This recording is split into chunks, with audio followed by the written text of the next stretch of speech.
Good morning. সকালটা শুরু হলো বৃষ্টি দিয়ে। এদিকে প্রচণ্ড মেঘ করেছে আর বৃষ্টি পড়বে পড়বে ভাব।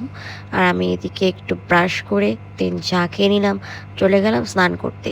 স্নান সেরে চলে যাব ঠাকুর পুজো করতে।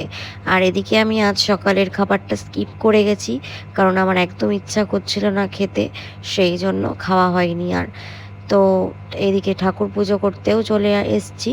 পুজোটা দিয়ে নিই। আজকে হলো বৃহস্পতিবার, তো আজকে মা লক্ষ্মী পুজোটা দিতে হবে, সেই জন্য। আর এদিকে আমি চ্যান্টিং করে নিচ্ছিলাম। এটা নিউ চ্যান্টিং করার জন্য কিনেছে আমার হাজব্যান্ড। আর এদিকে একটু আলতা পরে নিলাম, কারণ আজকে বৃহস্পতিবার, সেই জন্য। আর আলতা পরতে তো খুবই ভালো লাগে। তো আজকে বৃহস্পতিবার, সেই জন্য আজকে বাড়িতে তেমন কিছু রান্না হয়নি। আর আজকে প্রচণ্ড বৃষ্টিও হচ্ছিল, সেই জন্য আজকে লাঞ্চে ছিল গরম গরম খিচুড়ি। মাসি এদিকে রান্না করছিল, আমাকে টেস্ট করতে দিল।